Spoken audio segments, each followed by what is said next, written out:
Bien, bonjour les CM2. Alors ce matin, vous aviez un exercice qui s'intitulait « Je maîtrise l'accord du participe passé ».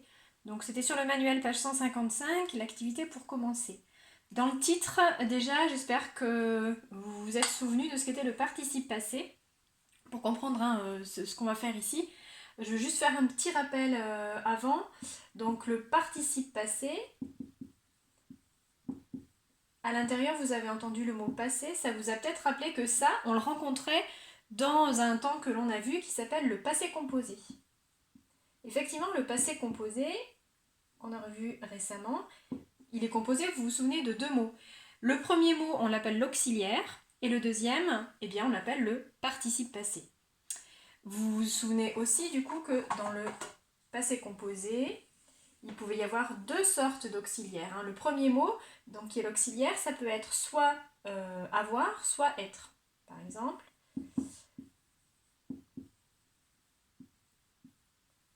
ça c'est le verbe manger au passé composé. Hier j'ai mangé une pizza. Et puis sinon, on peut avoir l'autre auxiliaire qui est le verbe être. Je suis. Et alors là, par exemple, partir, par exemple, le verbe partir au passé composé. Hier, je suis partie de la maison.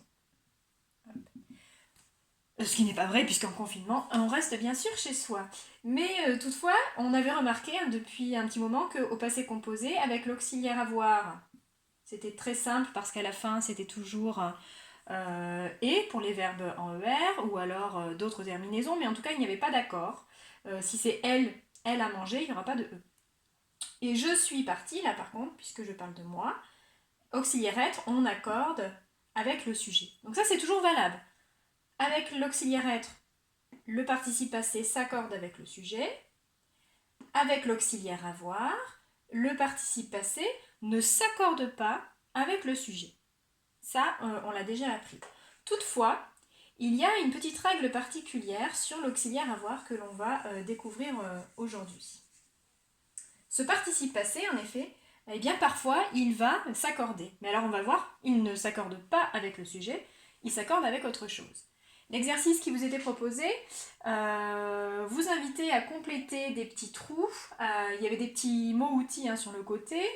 Là, une cravate, les des souliers, les des bretelles, le chapeau, et il suffisait de compléter les phrases. Alors il fallait que ces phrases aient du sens, donc vous pouviez trouver très facilement ce qui manquait.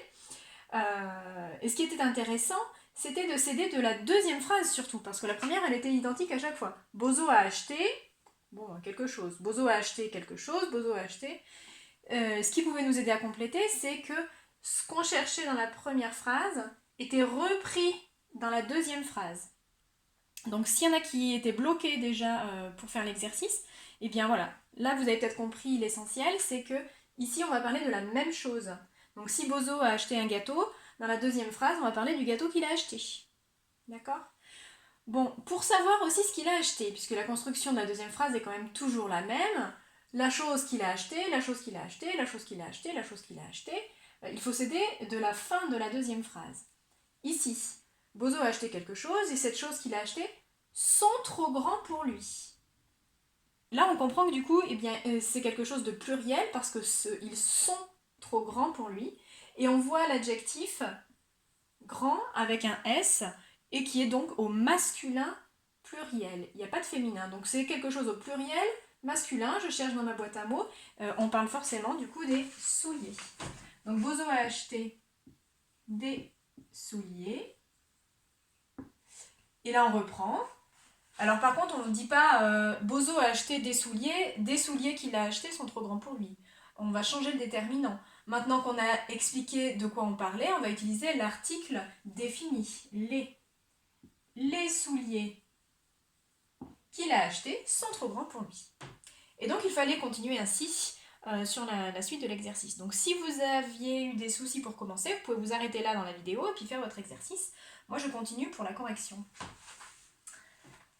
Bozo a acheté et donc cette chose qu'il a acheté est très pointue. Là on est sur du masculin, pointu, il n'y a pas de pluriel, il n'y a pas de marque de féminin. On a aussi le verbe qui est au singulier. Donc qu'est-ce qui peut être très pointu? Évidemment, c'était le chapeau. Bozo a acheté un chapeau le chapeau qu'il a acheté est très pointu. Troisième phrase, Bozo a acheté quelque chose, cette chose qu'il a acheté sont très élastiques. Sont, on a le verbe ici qui est au pluriel, donc il faut quelque chose qui soit au pluriel et qui soit élastique. Donc dans ce qu'on avait comme mot proposé, il s'agit bien sûr des bretelles. Bozo a acheté des bretelles. Les bretelles qu'il a achetées sont très élastiques. Et enfin, dernière phrase, Bozo a acheté quelque chose, cette chose qu'il a achetée est rouge à pois vert. Bon, de toute manière, il ne nous reste que la cravate. Ce qui tombe plutôt bien, c'est singulier. Une cravate rouge à pois vert, ça se peut. Donc, Bozo a acheté une cravate. La cravate qu'il a achetée est rouge à pois vert. Voici pour ce qu'il fallait mettre dans les petits trous.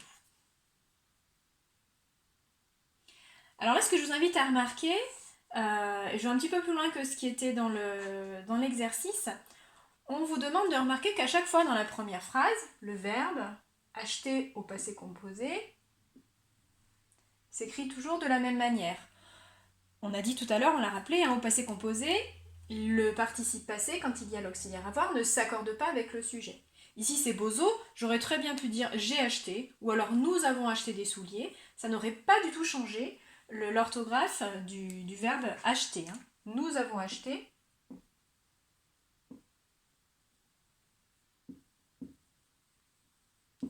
Ce serait aussi E accent aigu.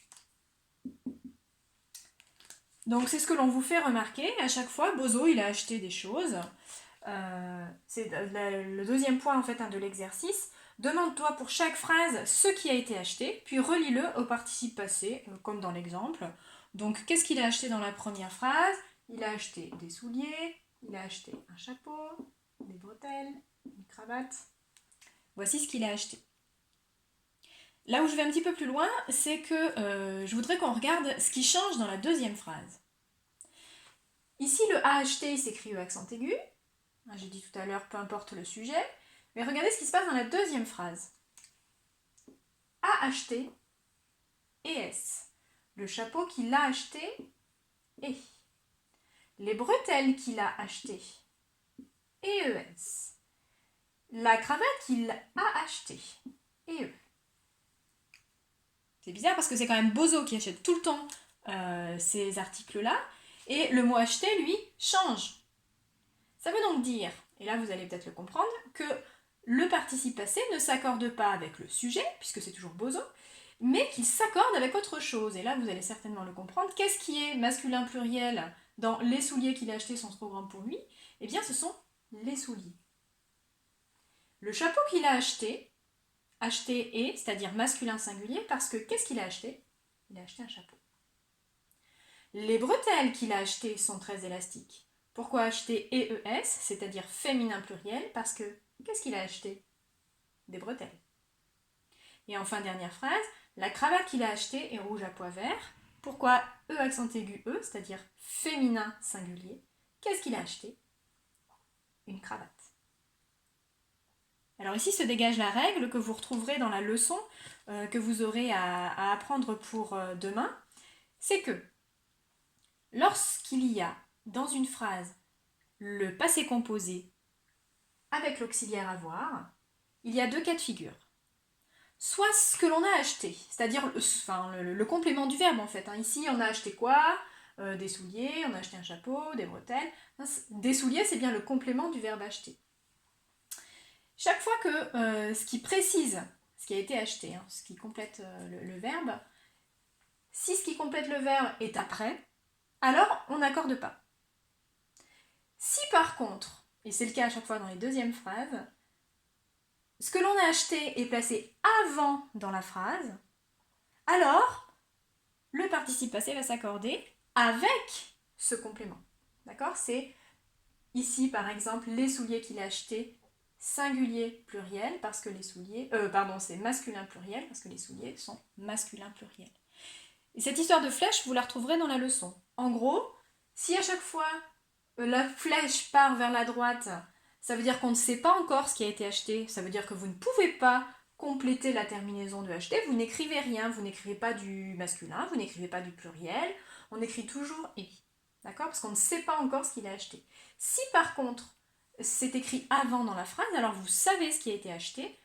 Vous savez donc si c'est masculin ou féminin, si c'est singulier ou pluriel, et dans ce cas-là, vous allez pouvoir accorder le participe passé. Voilà. Même si c'est avec l'auxiliaire avoir. D'accord? Ici, auxiliaire avoir, certes, on n'accorde pas avec le sujet, le sujet c'est il. Par contre, on accorde avec ce qu'il a acheté, c'est-à-dire le complément du verbe. Voilà pour la première partie de l'exercice que vous aviez, page 55. La deuxième partie était un petit peu plus simple, du coup, vous deviez simplement classer dans un tableau les différentes phrases que vous aviez en exemple sur l'exercice. Et puis voilà, je vous invite à lire la correction que je vous ai envoyée en PDF. Voilà, c'est fini pour aujourd'hui. Au revoir.